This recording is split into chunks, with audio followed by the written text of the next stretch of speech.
Hello everyone, welcome to my channel. और मैं lab assistant की तैयारी कर रही हूँ और आज मेरा है डे 1। डे 1 में मैंने स्टार्ट किया है। मैं पीसीबी से हूँ।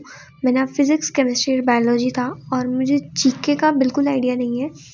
मैं पहले फिज़िक्स केमिस्ट्री बायो मेरा फिर भी अच्छे से या ठीक ठाक हो चुका है। मुझे जीके बिल्कुल आइडिया नहीं है, बिल्कुल ज़ीरो पे है मेरा जीके। और मैं अभी वही देख रही हूँ कि मतलब मैंने सिलेबस निकलवाया है और अभी मैंने देखा है कि मतलब इसमें नेगेटिव मार्किंग वगैरह सब है। और सिलेबस भी मैं पढ़ रही हूँ सारा कि जैसे जैसे मैं सिलेबस देखूँगी। अभी मैंने जीके का सिलेबस निकाला है कि इसमें कितना है। और गाइस मैं ना जीके हिंदी मीडियम से कर रही हूँ और साइंस मेरा पूरा इंग्लिश से ही कवर है, क्योंकि पहले मैंने प्रिपरेशन कर रखी है साइंस की। तो मेरा साइंस तो फिर भी ऑलमोस्ट प्रिपेयर है, बट उसको भी वापस से रिवाइज़ करना पड़ेगा, क्योंकि मुझे 6 से 7 महीने हो गए हैं अपनी साइंस स्ट्रीम को छोड़े हुए। तो वापस सब कुछ रिवाइज़ करना पड़ेगा और वापस सब पढ़ना पड़ेगा।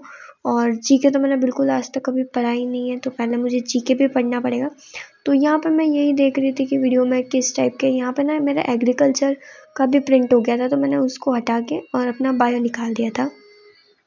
तो बायो में यहाँ मैंने सिलेबस वगैरह देखा था कि कितना क्या है। तो सिलेबस तो बायो का तो ठीक ही है, फिज़िक्स का भी मुझे ठीक ही लगा कि हो जाएगा।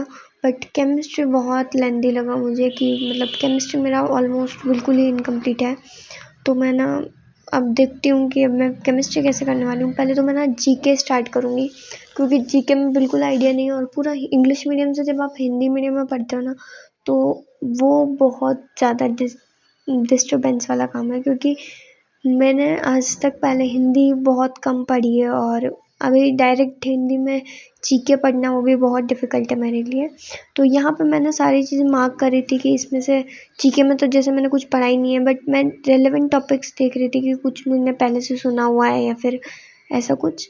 अब मैं नेक्स्ट बायो पे जा रही हूँ। तो इनमें मैंने ना जो टॉपिक्स अच्छे से कवर कर रखे हैं उन पे मैं टिक लगाते जा रही हूँ। तो मैंने सारा बायो पे जितने भी मैंने कर रखे हैं, तो मैंने ये देखा है कि बायो और फिज़िक्स तो मुझे लग रहा है कि मेरे से हो जाएगा। फिज़िक्स में मैंने सुना है न्यूमेरिकल बहुत आते हैं, मैंने न्यूमेरिकल की तैयारी बहुत कम कर रखी है। तो फिज़िक्स भी मुझे अच्छे से करना पड़ेगा और केमिस्ट्री तो मेरा बिल्कुल ही ज़ीरो है। तो क्योंकि केमिस्ट्री में मैंने 12th का ही अच्छे से पढ़ रखा है और 12th इसमें बहुत कम है, 50% ही है। तो देखते हैं, अभी 12th तो मेरा ऑलमोस्ट हो रखा है, बस उसको रिवाइज़ करना है। 11th वाला केमिस्ट्री पूरा बाकी है और ये भी अपना फिर जीके भी पूरा करना ही है। तो आज मेरा डे 1 है और आज मैंने जैसे कि पूरा सिलेबस एनालिसिस किया है और कल से मैं अपनी तैयारी सारी स्टार्ट करने वाली हूँ कि मैं क्या क्या करने वाली हूँ। पहले मैंने ना एक बुक मंगवाई है, तो वो आ जाती है चेतक की। मैंने एक बुक मंगवाई है लैब असिस्टेंट की जीके के लिए। तो मैं देख रही हूँ कि अगर वो आ जाती है मेरे पास कल या परसों तक, तो मैं जीके स्टार्ट कर देती हूँ। तब तक हम ना पहले बायो कवर कर लेते हैं, क्योंकि बायो एक बार ही रिवाइज़ हो जाएगी, क्योंकि अब एग्ज़ाम में 4 से 5 महीने पड़े हैं और मैं फुल्ली मतलब इसी पे डिपेंडेंट हूँ। अब मैं फुल्ली जम के तैयारी करने वाली हूँ। अगर आप लोग भी इसकी तैयारी मेरे साथ करना चाहते हैं तो आप लोग भी ज्वाइन कर सकते हैं। मीनवाइल यहाँ मैं दिखा रही थी कि मेरा क्या क्या हो गया है और क्या क्या टॉपिक्स हैं। अगर आप लोग भी तैयारी करना चाह रहे हैं तो आप लोग भी सबसे पहले तो सिलेबस का प्रिंट आउट निकलवा लीजिए, क्योंकि प्रिंट आउट निकलते ही ना आपको सिलेबस का आइडिया हो जाएगा। तो आप 1-2 दिन ना सिलेबस को एनालाइज़ कीजिए कि उसमें क्या क्या है, क्या आपने पहला पढ़ा हुआ है, क्या बिल्कुल ही ज़ीरो से स्टार्ट करना है। तो अभी मैंने देखा है कि बहुत सारे बच्चों का तो सिलेबस भी हो गया है और बहुत सारों का काफ़ी हद तक कंप्लीट हो गया है, बट मैं एकदम न्यू हूँ इस फील्ड में। बट मुझे अभी पता चला था कि इस टाइप का कुछ एग्ज़ाम भी होता है लैब असिस्टेंट करके, और उसमें साइंस भी आता है। तो मुझे अभी पता चला और मैं बस अब स्टार्ट करने वाली हूँ कि मुझे इसकी तैयारी करनी है।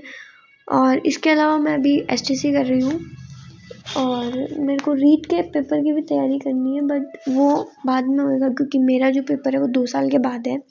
फ़िलहाल अभी तो मेरा लैब असिस्टेंट पे ही 100% फ़ोकस रहेगा 4 से 5 महीने। और अगर आप लोग भी मुझे कुछ गाइड कर सकते हैं तो कर लीजिएगा, क्योंकि मैं बिल्कुल ही न्यू हूँ इस फील्ड में अभी। So thank you guys.